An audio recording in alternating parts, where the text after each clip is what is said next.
कालिया नाग को नाथ लिया। एक पैर पर खड़े होकर के बांसुरी को बजाते हुए भगवान श्याम सुंदर कालीदेव से बाहर आए। 1000 कमल के पुष्प नंद बाबा को दिए। नंद बाबा ने मथुरा में कमल के पुष्प भिजवाए हैं। मैया यशोदा ने भगवान कन्हैया को सीने से लगा लिया कि हे लाला, इस तरह हमें छोड़ के कभी मत जाना, तेरी मैया तेरे बिना जीवित नहीं बचेगी।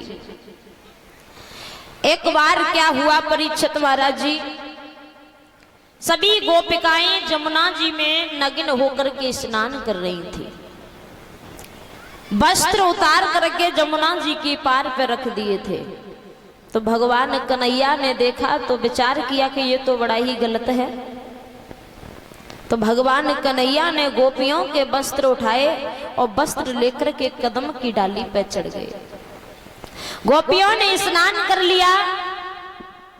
गोपियां इधर उधर देखने लगी कि हमारे वस्त्र कहाँ गए।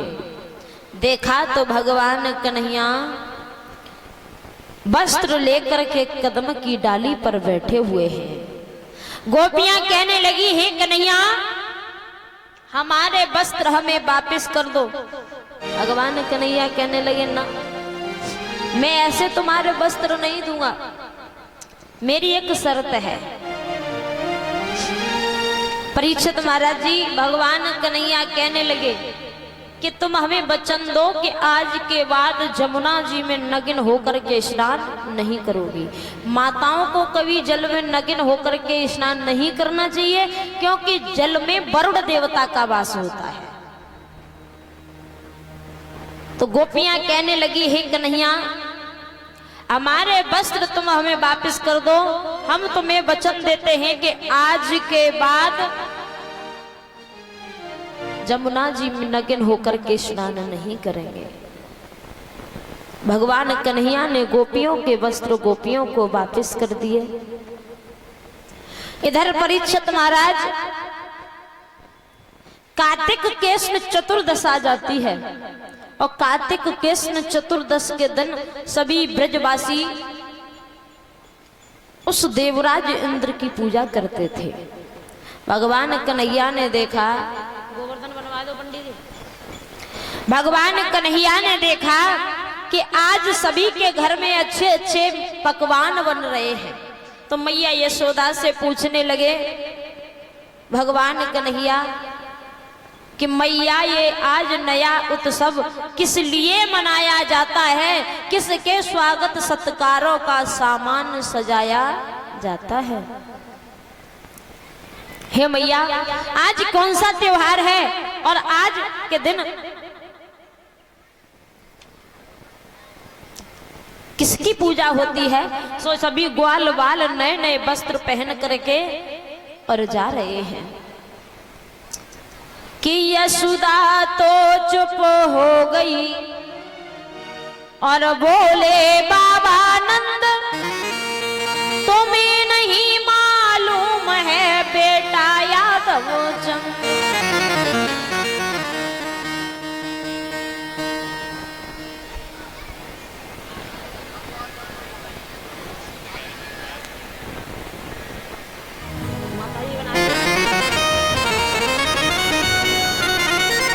मैया यशोदा तो चुप हो गई। बाबा नंद कहने लगे, हे लाला,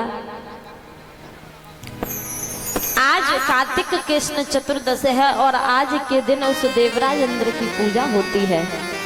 बोले हैं बाबा नंद कि जिसके हाथों में हम सबका आजीवन पालन पोषण है,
कि जिसके हाथों में हम सबका आजीवन पालन पोषण है, इस कार्तिक कृष्ण चतुर्दश को उस इंद्र देव का पूजन है।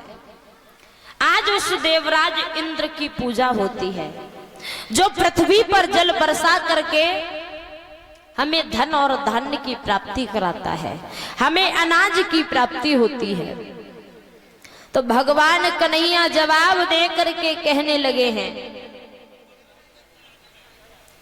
भगवान कन्हैया जवाब दे के कहने लगे कि हे बाबा, अगर देखा जाए तो कण कण में भगवान का वास होता है, कि कण कण में जो करत आनंदा बाको नाम सच्चिदानंदा, भगवान का वास कण कण में होता है। प्रत्येक वस्तु में भगवान है, प्रत्येक व्यक्ति में भगवान है, कण कण में भगवान है, डाली डाली में भगवान है, पत्ते पत्ते में भगवान है। अगर देखा जाए तो सभी वस्तुएं उतनी पूजने के लायक हैं जितना कि देवराज। अगर पूजा करनी है तो उस गोवर्धन पर्वत की करो जिस पे गौएं बछड़े चरते हैं, हम सभी ब्रजवासी खेलते हैं कूदते हैं। अब परीक्षित महाराज जी, ये गोवर्धन पर्वत क्या था?